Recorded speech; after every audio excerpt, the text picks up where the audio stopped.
And welcome back to another edition of Community Matters. I'm Jim Cameron, your host of this program, where we talk about all kinds of matters relevant to living in our community.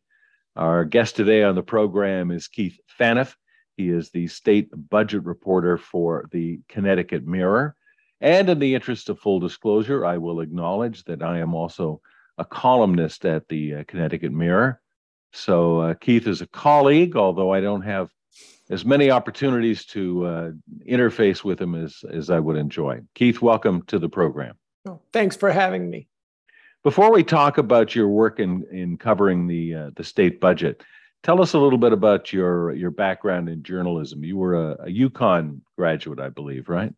Yeah, I've been committing journalism, as they told me back in college, since the late 1980s. I am a graduate of UConn.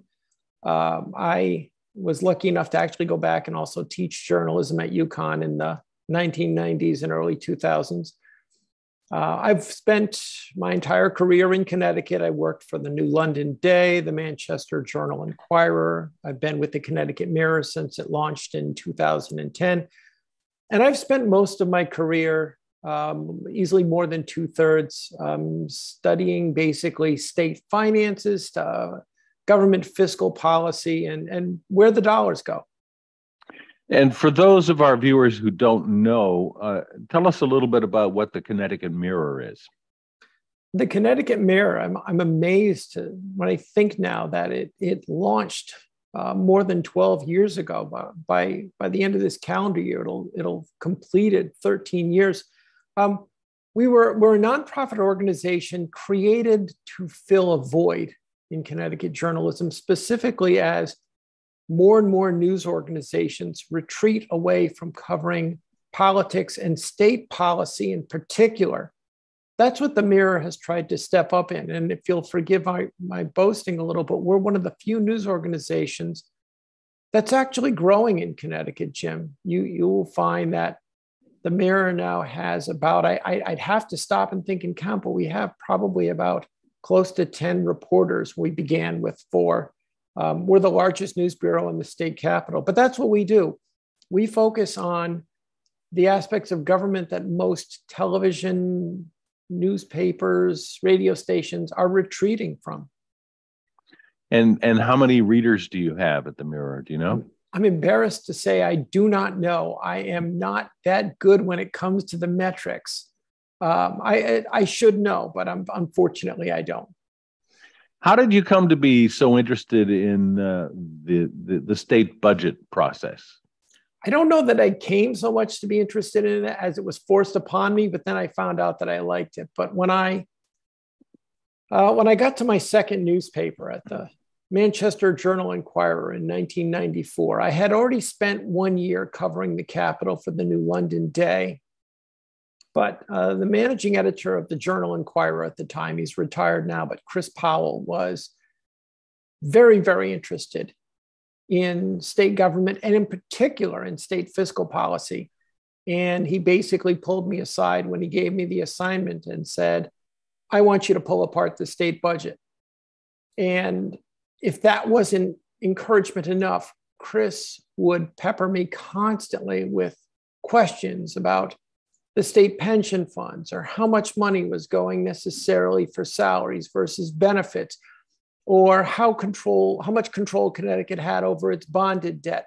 And just trying to answer Chris's questions and get them off my back forced me to do a ton of research into fiscal policy. And then I actually found I liked it. And if I may sound a little gratuitous, I am told that you are the single most knowledgeable person about the state budget process, that there are even lawmakers who reach out to you to ask you, what the hell's going on, Keith? Is that true? That's very kind. I think a more accurate description will be, I know about half as much about the budget as Jim Cameron knows about transportation issues. Okay, now you're sucking up too obviously. That's very kind of you as well, too.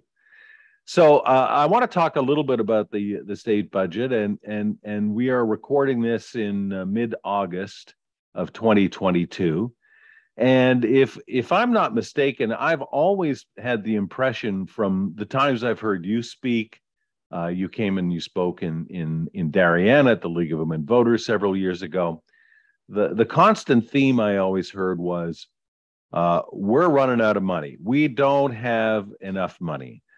We've got huge debts. We've got pension obligations, etc. But then, lo and behold, this year we are hearing about a huge budget surplus. What happened? How did that occur? I want to qualify one thing. It was never we're running out of money. It was state government is running out of money. And if you don't make that distinction, it's kind of like telling the story of Old Yeller and not mentioning he gets shot at the end. You kind of left out an important detail. There's no shortage of money in Connecticut. The problem is there's always been that myth that if we tax anymore in Connecticut, people will start to flee the state in massive numbers. I don't mean the numbers shift at all. I mean we're at this idea that we're at this dramatic tipping point, because what we've seen is state finances have gone really cold and really hot over the last decade. We had a stretch, Jim, from about 2009 through 2018, where state finances couldn't collect any money on the best day. And then over the last 3.5 fiscal years, we have amassed a $3 billion rainy day fund and put an extra $6 billion almost into our pension funds. But I won't drag this out, but just quickly to give you some perspective, because we can throw around these numbers. As impressive as a $3 billion rainy day fund is, which is about 15% of our annual operating budget, as impressive as it is to put an extra $4 billion in your pension funds, Connecticut has more than $90 billion in long-term debt. That's pension debt, retirement healthcare program debt, and bonded debt. Our pension funds alone have more than $40 billion of long-term debt. We would need probably a couple decades of a robust stock market without interruption for us to sort of sit back and go, problem solved. There's looking at things in the short-term scale of how are we for this year, next year, even for the next recession. And it's another thing to say, how are we over the next 30 years? Over the next 30 years, government's position hasn't changed. It will be very hard to get through the next 30 years without continuing that pattern of every 3 or 4 years having to raise taxes on average. And you said it's a myth that if taxes are raised in Connecticut, people will leave in droves. No, go back to the Old Yeller thing. It is a myth to say that right now that there's any evidence that they will leave in the numbers that will tip our revenues. It's not a bottomless well. You can't just keep raising taxes and keep raising taxes. But I always do this when people ask this. Jim, if you were to guess, there's one state that has gained revenue from migration. I'm not saying gained revenue overall. I mean, every year for the last 35 years, this state, the value of the people moving in, their incomes, is greater than the people moving out. What state would you guess I'm talking about? I would guess you're talking about Connecticut. No. I think you're going just the opposite. The value of the incomes of the people who move into the state is greater than the value of the people moving out. Most people guess Florida or Texas. Okay. A state that gains income via migration. Everyone assumes, okay, Connecticut's losing income via migration. Here's my point. The answer is Arkansas, that great bastion of wealth, Arkansas, pardon the sarcasm. Arkansas, which rivals Mississippi in every poverty metric year after year after year. It's the simple idea that when you're at the bottom, there's no place to go but up. On average, every year, the people who move out of Arkansas into the other 49 states, on average, are poorer than the people from the other 49 states who choose to move into Arkansas. Well, the reverse is true as well. Connecticut, Massachusetts, New York, Maryland, almost all of the wealthy states that we're talking about every year lose wealth, lose income to migration. That does not mean they overall lose income. It just means when you look at how income changed due to migration, because people in Connecticut generally are richer on average than people in the other 49 states. The question is our tax policy going to cause this shift, or is it just steady? Do we lose the same amount every year on average? And by the way, yes, for every 5 millionaires historically who've moved out, we've grown 6 from within the state to replace them. That's the real question. When we cut taxes on the wealthy in 1991, when we adopted the state income tax, and we got rid of the tax on capital gains and on interest and dividends, which meant people who were paying like 10, 11% on their state income tax, now all of a sudden we're paying 4.5%. We didn't have a huge influx of the wealthy pouring into Connecticut. Nothing changed. They still basically migrated at the same rates. So it's what I'm saying is the myth is that we're at some magical tipping point, and one more tax increase, all of a sudden, wealthy people will start moving out of Connecticut 3 and 4 times the rate they already move. Have we not seen a net increase in migration into Connecticut in the years following COVID? We have seen, and again, you have to think in terms of not like 1 year or 2 years. Try to think 30 years. All right. We have seen some increase in home ownership in Connecticut. And you know where the housing market is going right now. We're about to see an exact opposite situation with the housing market. We've got another housing bubble created by inflation. A lot of speculators bought houses. And now all of a sudden the market's going so high, the housing market has gotten very soft. And I expect you're going to see housing sales in Connecticut begin to pull back, but not enough that it's going to dramatically tip the numbers. You can't, I don't mean to go all into the history of Connecticut, Jim, and I'll keep this brief, but we created our debt problem over 70 years. Between 1939 and 2010, we promised benefits and did not adequately save for them. That means we forfeited tens of billions of dollars in free money. When you save for pension benefits, you invest that money. You make money on it. Then you invest the earnings, and you make earnings on the earnings, and so on. And you compound that over 70 years. But when you don't make those investments and you forfeit the income, that over 70 years amounts to tens of billions of dollars of free money we left on the table. You cannot fix that problem with 2 years of millionaires moving into Connecticut. You can't fix that problem with 3 years of a robust stock market. That's like not brushing your teeth for 40 years, 70 years, then going to the dentist and demanding a pain-free root canal. It doesn't exist. It's an oxymoron. Keith Phaneuf, our guest today on Community Matters. He is the state budget reporter for the Connecticut Mirror. So you mentioned that we have a lot of money in our rainy day fund. Is that money going to stay there? What's going to be done with that money? Right now, I think you'll see that money stay there. We'll watch over the next 2 fiscal years how bad the economic downturn is. We have on paper, believe it or not, projections for the next 2 fiscal years to run in the black. I expect that to go into deficit when the revised revenue forecast comes out in November. But I don't think we're talking about revenue erosion to the point where you're going to see a $3 billion cushion wiped out in the first year. It really depends on if we have an economic downturn. And I shouldn't say we're already in an economic downturn. If we have a prolonged economic downturn, and what really killed us with the Great Recession was a very sluggish recovery.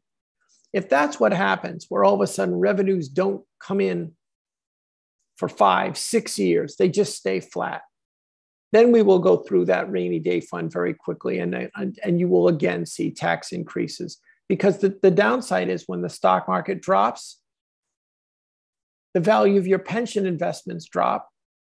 And when the value of your pension investments drop, actuaries say you have to put more money in the fund. So the pensions, which already consume a big chunk of the state budget, all our debt payments are like 25% of the entire state budget, our payments on our pension debt and our other debt.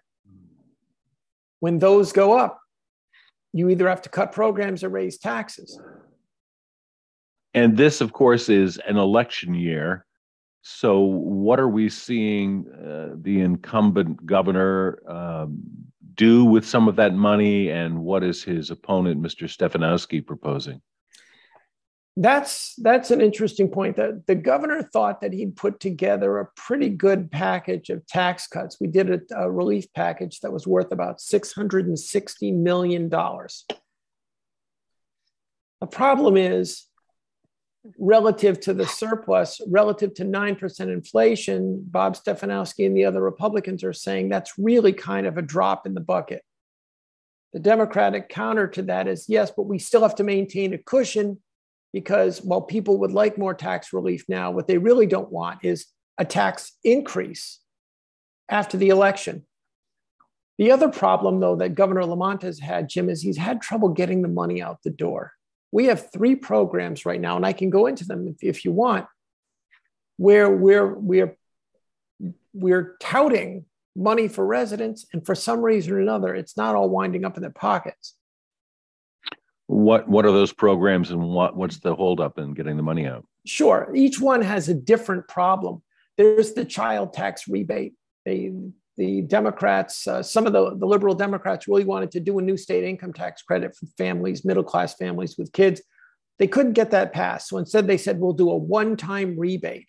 It was supposed to be $250 per child, no more than $750 per household. You had to apply for it, though. And they set aside $125 million. Well, only about 75% of the eligible households applied. The checks are supposed to go out, by the way, in late August. So that means about $32 million didn't get out the door. That was about, again, 1/4 of all the relief. Some people said we should have done like other states. There are some states that have done rebates that just use old tax data. They just send it to you. It just shows up right in your bank account.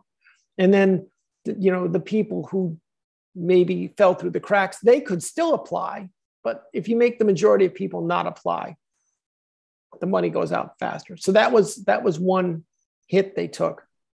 There was something called the Essential Workers Relief Fund, $34 million for people who specifically lost work because of COVID or got very sick because of COVID, and they were in a frontline job. $34 million, and we have not gotten 600,000 of that out the door. And that program's been around since January. It's turned out it's a very complicated application process.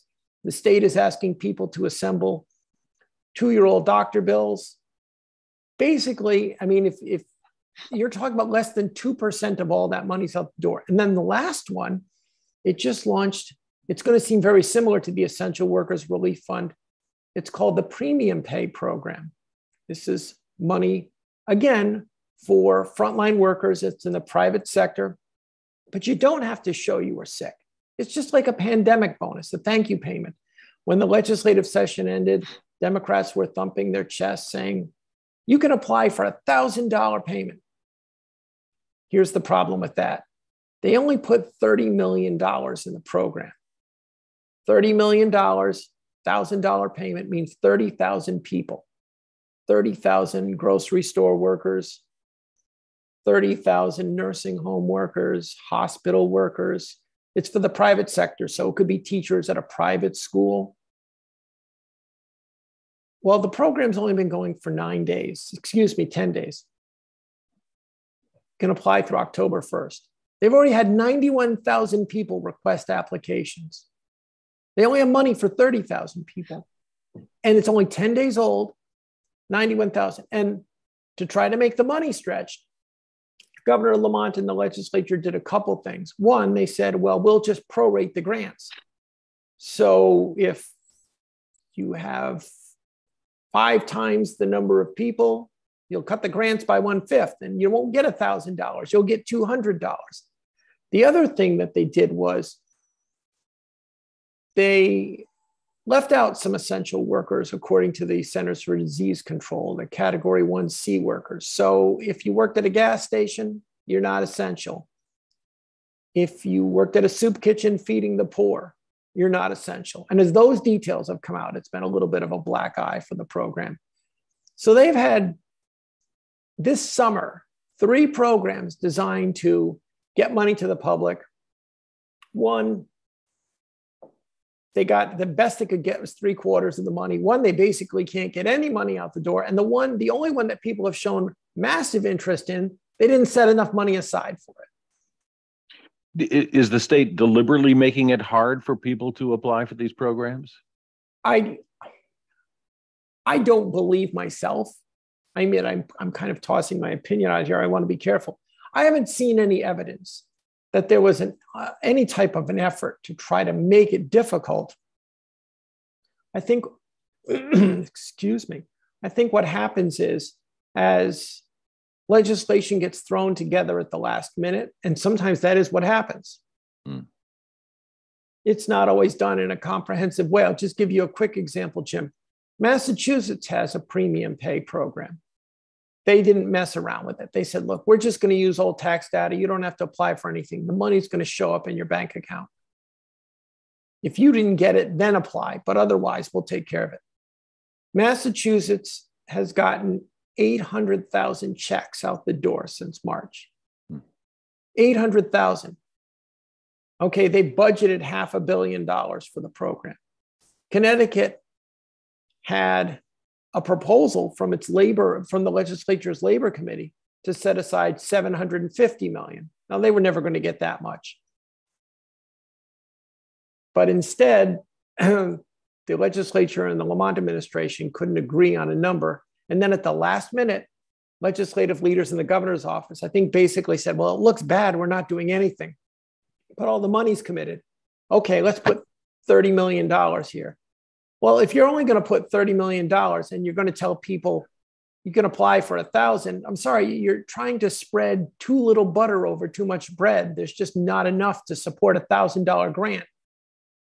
So it's going to lead to something embarrassing in October where they're going to just basically have to announce we're cutting these grants into quarters or fifths. Full-timers, like I said, who thought they were getting $1,000 might get a lot less. Part-timers can apply for 500. Those could be embarrassingly small. Keith Phaneuf is the state budget reporter for the Connecticut Mirror. He's joining us today on Community Matters. Keith, who's responsible for the state budget? I mean, who writes this budget every year? Well, it always starts with a proposal from the governor in February. The governor's budget office is known as the Office of Policy and Management. From there, it goes to the legislature's Appropriations Committee and its Finance, Revenue, and Bonding Committee. The former tackles the spending side, the latter, the tax and revenue side, as the name implies. The Finance Committee also puts together something separate from the budget called the bond package. And these are all different projects that are going to be paid for with long-term financing, we raise that money by selling bonds on Wall Street. Once you've got the committee proposals, they take those, the governor's original proposals from February, and the governor's office and the top legislative leaders sit down. They usually hunker down over 2 or 3 weeks. If it's an ugly fight, 2 or 3 months. And they negotiate a final product, send it back to the rank and file for up or down. And usually, of course, they don't even bring it to a vote unless they've got the votes and it's ready to get approved. So there are a lot of people who add something to this soup over the course of time. But ultimately, the real big decisions are made by a few of the governor's representatives and a handful of legislative leaders. And what is this thing OPM that we hear talked about? That is the governor's budget office, the Office of Policy and Management.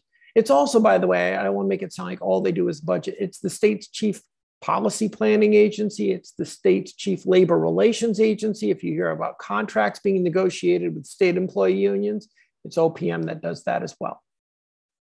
Mentioning state employees, the impression is, or the charge is made, and I don't want you to get political here. The charge is made that the legislature is incumbent to all the state workers, that it's the state employee unions that really call the shots, especially among the Democrats in the legislature. Is there any truth to that? Look, there's absolutely politics. And I don't think that's me being too political or taking a side. Of course, there's absolutely politics when it comes to how the General Assembly and the governor deal with state employees, particularly if it's a Democratic governor or a Democratic-controlled General Assembly, both of which we have right now. Governor Lamont spent his first 3 years in office talking about how we had to streamline the state workforce and make it more efficient using technology. And then in his fourth year, he pivoted and started to talk about how we have to retain state workers because of retirements. And he negotiated $3,500 in bonuses this year for state employees. And his chief defense of those $3,500 in bonuses is this will help us retain state workers.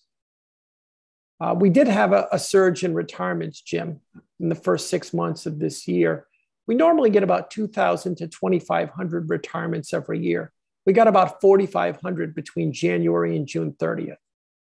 And that's because state employee pension benefits for folks who retire from July 1 on, the benefits tightened somewhat. That was part of a 2017 concessions deal. They reached that deal in 2017, but they gave a 5-year window before the more restrictive benefits kicked in. So it was 5 years for folks to get out the door. Well, June 30th of this year was the last chance to get out the door under the more generous pension rules.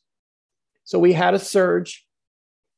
But here's my point, where I said the governor negotiated $3,500 in bonuses this year. You could still take $2,500 of the $3,500 and not stick around. You could take the $2,500 bonus and still retire before July 1. That absolutely produced cries from Bob Stefanowski and the Republican leaders in the legislature that the Democrats were simply throwing money at state employees during a state election year. And just how generous are the state pensions for state employees when they retire? It really does vary. I believe the average pension, and I'd have to look it up. I think we're talking about something in the $40,000 range. I don't think the pensions are anywhere near as generous as they used to be. The biggest problem with our pension fund, I always tell people, if every state employee on the job today, and for that matter, because the state also has a pension program for municipal teachers, if every teacher on the job today stormed the Capitol with a pitchfork and a torch and demanded that you cancel their pension for the good of the state, and on top of that said, why don't you hold all the money we've paid in interest-free until we retire? So even my contributions toward the pension fund are like an interest-free loan until I retire. Do you know we'd still face about 80% of the pension debt that exists? Almost all of our pension debt involves people who are already off the job, retired, that generations simply never saved for. That's the problem with our pension. It's no longer the teacher's pension. And I'm not saying they couldn't be tweaked at all, but I'm saying it's not the value. If you look at rankings of our pension systems, in terms of the value of the benefits, they're mid-tier nationally.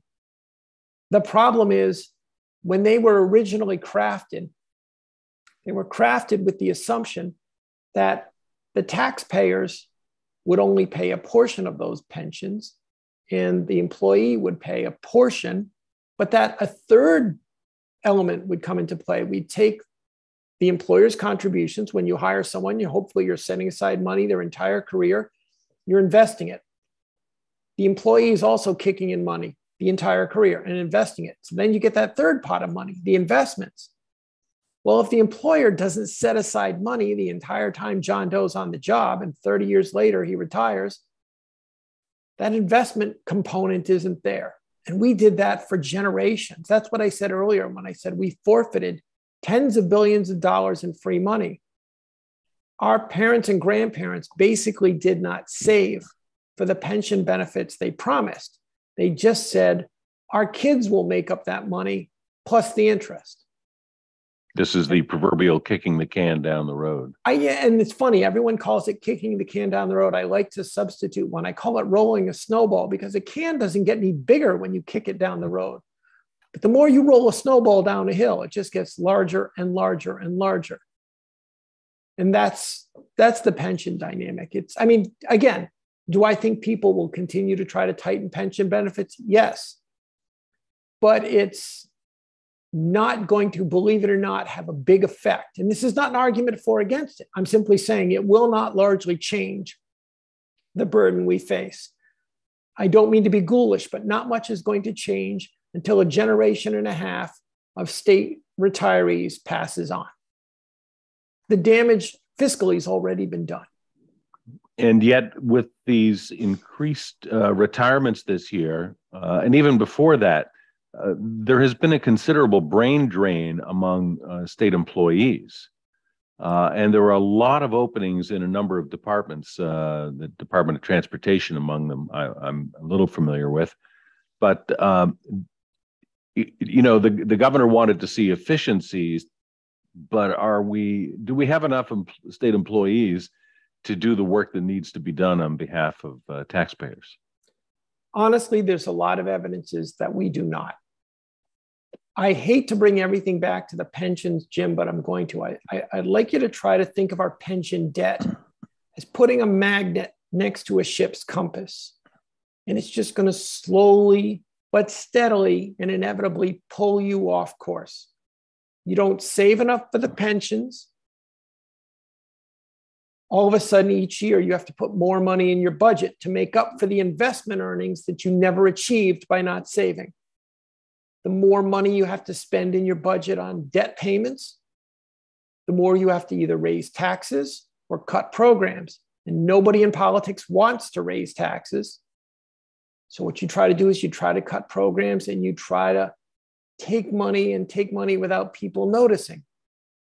Well, the pension programs have been leaching money, and I've been waiting to talk to you about transportation, so I'm glad we're shifting into that. That's one of the areas that has really been losing resources just steadily to the pension problem. I would argue since about the year 2000, maybe even earlier. And that's why, if you want, I completely agree with what you're saying about the lack of employees. And if you want evidence, you only have to look at all of the bonding that we have for transportation that exists only on paper. In other words, the state has plans to borrow money every year to do all types of work on highways and bridges and rail lines. And more of that borrowing only exists in concept. In other words, we haven't actually borrowed the money. We've approved the financing, but it just waits because the state is not ready to take on any more debt. So the lawmaker and the governor can say we're investing in, let's say, transportation, sure, but the bonds are never issued because we can't take on the debt. So the money's not raised and the work is not done. Right. Think of it this way. For years, I know you know this, Jim, but the viewers might not. For years, the state borrowed about $700 to $800 million a year for its transportation construction program. And we would pair that up usually with close to a matching amount of federal money. So you're talking about $1.5 billion a year spent on transportation. And the way we would pay off the money we borrowed was there would be payments paid by the annual budget. The budget has a component called the Special Transportation Fund. It gets all the revenue from the gasoline taxes. It gets a portion of the sales tax. And that's how we would pay off the money we borrow for the state's share of the transportation capital program. The problem was $1.5 billion a year just wasn't enough. Some argue it's not even enough to maintain full maintenance, let alone do strategic programs, widen junctions of highways, do other things to reduce traffic congestion. So there, people have said $1.5 billion should really be $2 billion, $2.5 billion every year. The state of Connecticut back in 2010 had about $1 billion in borrowing that had been approved by the legislature and approved by the State Bond Commission for transportation work. But yet that $1 billion still had not actually been borrowed and spent on the roads and bridges and highways. Now, there's always some backlog. It's not like the Bond Commission, which is the last stage, meets, and then the next day we go borrow the money and spend it. So there'll automatically be a backlog until between when the Bond Commission meets and the treasurer, who only goes to Wall Street to issue bonds 2 or 3 times a year, actually goes and does that. But people were concerned in 2010. They said, we need monthly reports on this because we think the backlog's starting to get a little too high. We now have over $5 billion. 12 years later, we have over $5 billion of transportation financing approved by the Bond Commission that we're still waiting to borrow the money. Where the backlog is growing so fast, and we're still only doing about $800 million a year in borrowing. So it's like, think of it as you're going through a cafeteria and you're putting so much food on your plate, you know you're not going to be able to eat it. You've got 5 meals worth of food on your plate, and you haven't even paid yet and sat down.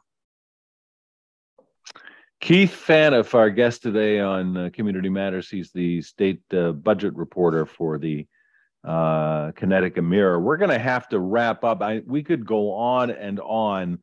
We have to do it some more. Do it again. It's getting awfully dark, Keith. And let me just ask you one final question. Sure. Every time I hear you speak, I come away feeling more than a little depressed. Is there any reason for optimism, or are we doomed? Absolutely, we are not doomed. There's no shortage of money in the state of Connecticut. However, you basically have to decide, because you don't have a time machine. So if you can't go back in time and tell our parents and grandparents, don't promise public sector retirement benefits you don't plan to save for. Either cut the benefits or raise some taxes or whatever, but just don't promise benefits that you're not going to save for because we lose the investment earnings. Now you have to say, how do we want to fix that problem that we have inherited? And our approach has been, what if we shave everything else back and try to minimize tax hikes? Based on at the pace we're going, we're going to continue to have a budget that is pressured by debt into the 2050s. If you want to accelerate the solution, you have to look at painful options. If you want to invest, it does mean probably higher taxes. You will not get there by economic prosperity alone, simply because the amount of money you owe is too big. You will not be saying, well, what if we have a robust 3 or 4 years? Great. Can you put together a robust 35 years in a row? Then problem solved. But otherwise, the bill collector will be at the door before you know it. You're basically left with unpleasant choices. If you're determined to have good ones, it's going to take a while. Keith Phaneuf, I want to thank you very much for joining us on the program. Keith is the state budget reporter for the Connecticut Mirror. You can read him on a regular basis. ctmirror.org is the site where you'll find his reporting on a regular basis. And Keith, thank you so much for your time. Really appreciate you joining us on the program today. We will have you back and continue this discussion at some point going forward, I promise. Thanks, Jim. I look forward to it. Great. And thank you, our faithful viewers, for watching another edition of Community Matters.